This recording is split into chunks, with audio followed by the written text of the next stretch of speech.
As for the quarterback position for the Texans, there's bad news and then there's more bad news. So I'm going to start off with the bad news first and then circle back to the other bad news.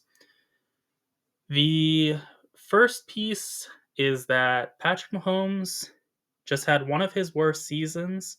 So you might be wondering, well, how is that bad news? His worst season is still a top 10-ish quarterback, as he ranked for me as a tier 2 of 5 tiers for quarterbacks. So that translates to him still being about top 10. So that's pretty scary.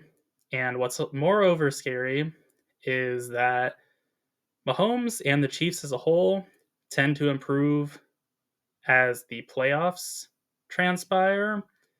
So that's kind of terrifying to think that Mahomes could be better than a top 10 quarterback when all things are said and done.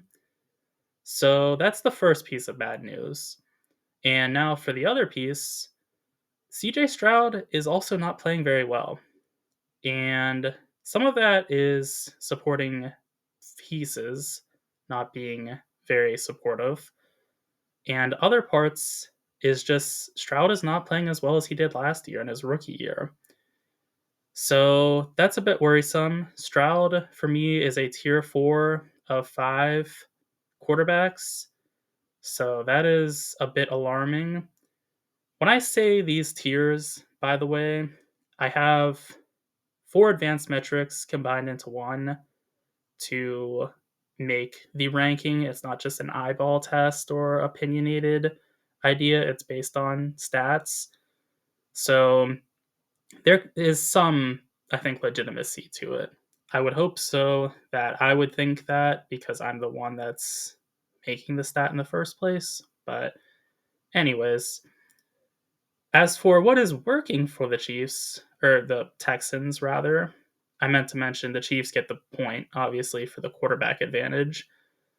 But what's working for the Texans is that they have one of the league's best receivers in Nico Collins, who is second in yards per route run, and he's going to be probably not as just completely fantastic, destructive, like all of those words into one as he normally is, because he's going against a great player in Trent McDuffie, who is just one of the league's best corners.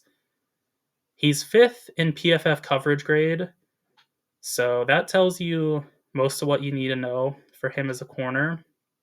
He also, though this is not really related to the one-on-one matchup, just like I want to sing his praises as much as I can. He's a great blitzer and he's a great run defender as well. So whereas most corners, they start and end with coverage, McDuffie can actually do a little bit more than that. So he's a fun player in a lot of ways.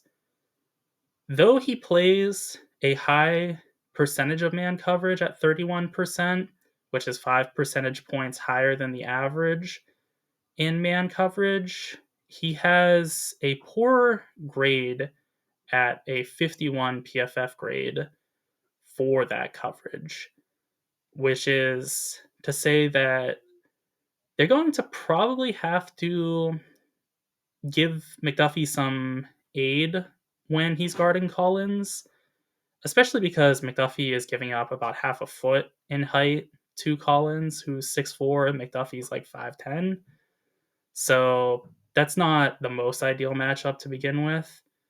And he's also just not as good in man coverage as he is in zone coverage.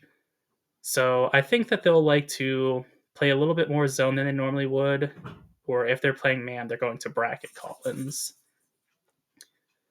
That is a no decision because both players are fantastic.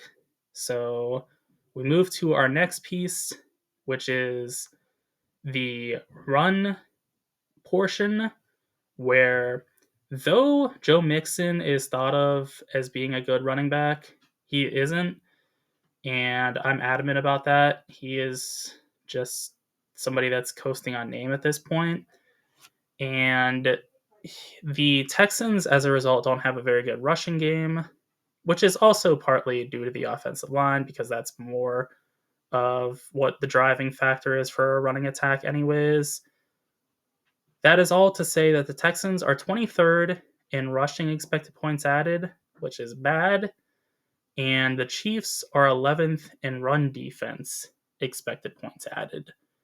So this is also going to be a no decision, even though the Chiefs are definitively better than the Texans, just because I think that stopping the Texans from getting a point in the run game is the same as earning a point yourself for the Chiefs. So that's kind of a weird, little thing I do, but I think it makes sense because you're not actually earning points by stopping the run. You might be letting the other team pass more as a result, and that might be tough for you actually as a result. So I don't give points for having a good run defense. I just devoid the other team of points. Next, we have Danielle Hunter, who is a superstar. He is 9th in pressures, and he is going against DJ Humphries, who is a total question mark because he's played about 70 snaps, I want to say, this year. Maybe it was 70 in pass blocking. I forget exactly what it was, but I want to say it was less than 100 snaps in pass pro this year, which a normal number for pass protection is probably like 600, maybe even more than that. But I would say at a minimum, you're talking about 600.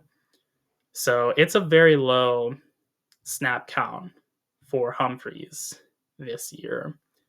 And you don't want to have anything working against you when you're going against Danielle Hunter, because Hunter is an athletic freak and he's become a bit of a technician as well.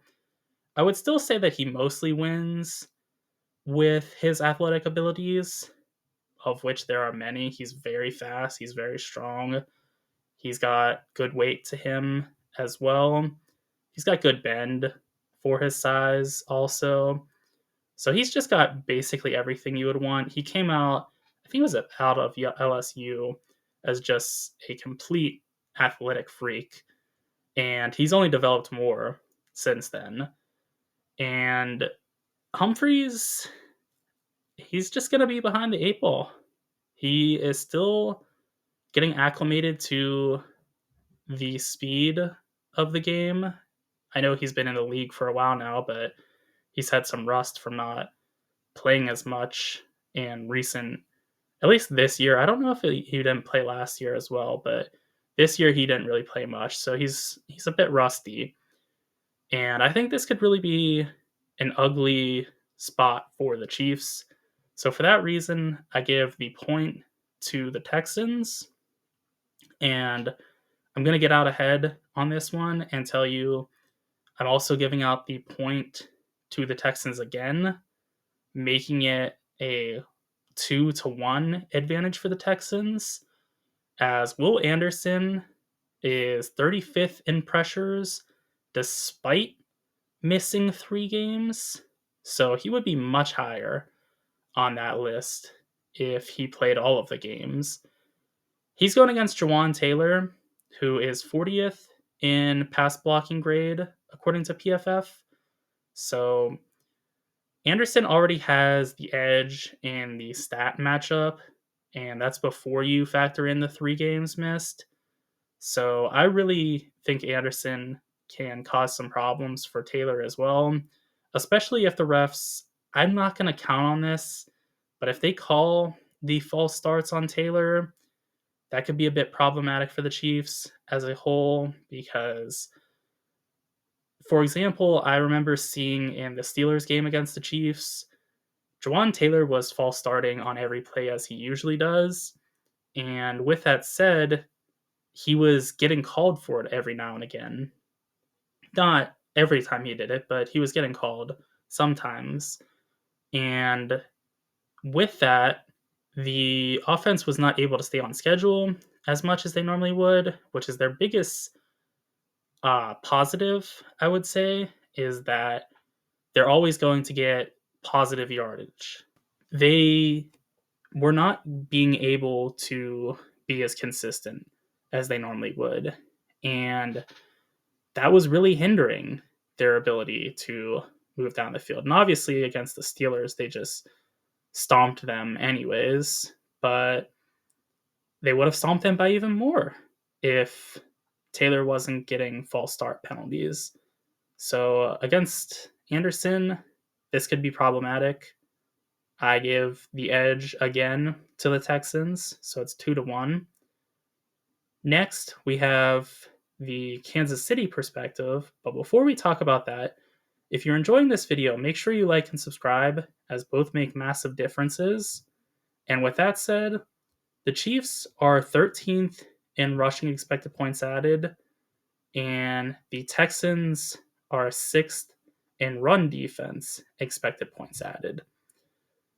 That is, again, a case where I could give the edge to the defense, but I'm going to deprive the Chiefs of a point. I'm not going to give anybody a point, and I'm going to be consistent with that. So there's nothing there, but the Texans are going to make the Chiefs one-dimensional, just as the Chiefs are going to make the Texans one-dimensional. The second advantage for the Chiefs is that Chris Jones is an absolute beast. I think that's well established at this point. He is 6th in pressures amongst all players, and he's going against Jarrett Patterson, who's 10th in pass blocking for centers, and Juice Scruggs, who is 25th in pass protection for centers, according to PFF grades. So Jones is going to be able to feast. You might think, well, Patterson is only 10th. That's not too far off from Jones being 6th. Patterson is 10th for centers. If he was guard or a guard, like Scruggs is a guard, they're both listed as centers, but they have actual designations as guard and center. But that becomes a bit more problematic for the ranking of these players, because there's 2 guards for every 1 center, obviously. So Patterson would actually be like the 20th, and Scruggs would be the 25th because he's a guard, but he is, even though he's listed as a center, he's playing as a guard, so that's already factored in. So Patterson, though, would be 20th, and the difference between 6th in pressures and 20th in pass protection, that's pretty big. So I think there's a pretty big edge for Chris Jones. And another reason I think that is the case is because Jones is a sneaky little devil, and he moves around the defensive line continually. He genuinely will see at least 4 of the 5 offensive linemen in this game, I guarantee you. If not, he's going to see all 5. The only one I'm a bit skeptical of is Laramie Tunsil, who is a fantastic offensive tackle, one of the best in the league. But Jones may avoid him just to get the easier matchups for himself and allow some of the weaker talent of the defensive line for the Chiefs to go after Tunsil. Just say, hey, good luck with the best offensive lineman for the other team, guys. I'm going to go after these scrubs. But with that said, that's another edge for the Chiefs. So that's 2 advantages for the Chiefs and 2 advantages for the Texans. I bet you weren't thinking it was going to be this close this late in the video, but it actually is. And the third advantage is going to the Chiefs. So it's going to be not as close now, but 3-2 is still within striking distance for sure. George Karlaftis is 15th in pressures, and he's going against Blake Fisher, who is 74th in pass blocking grade for offensive tackles, according to PFF. So he sucks, which is not ideal when you're going against George Karlaftis, who's, as evident by his 15th rank in pressures, one of the best power rushers in the league. He is just such brute force that if you don't have great strength to counteract that, the technical part of the matchup is kind of going to be irrelevant. And I think that Fisher doesn't just match up too entirely well with that. So I think that between, of course, Karlaftis does have some speed as well to him. So between his combination of speed and power, I think that Fisher is going to be in a bit of a hole. And with that said, that takes us obviously to 3 advantages for the Chiefs and 2 for the Texans. And then the final advantage is for the Chiefs. It's a very quick one. They have home field advantage. I don't think that really needs explained. So, with all of this said, the final score is 4-2 for the Chiefs, which is, I consider, close enough to where you have to look through the advantages again one by one. And as I did that, I did think that the Chiefs had the edge, and not by a just disgusting amount, but by enough to really notice that the Chiefs are the team to beat here. I think that they just have more things aside from like wide receiver as a key example. Basically, everything outside of wide receiver, I would be looking at the Chiefs to be about as good, if not a little bit better than the Texans in. The pass rush on the edge is going to go to the Texans as well, so that's another thing that the Texans do have going for them. I think Nico Collins is just miles ahead of any receiver that the Chiefs have, but between Mahomes and Andy Reid and a good enough defense and a good offensive line, you can just go through, one by one like that. There's a lot to like for the Chiefs. They also have the experience factor. I do think this Texans team is destined for great things, but not necessarily right now. So for those reasons, I lean the Chiefs. And those are my thoughts. Be sure to let me know what yours are in the comment section. And also be sure to like and subscribe for more football content.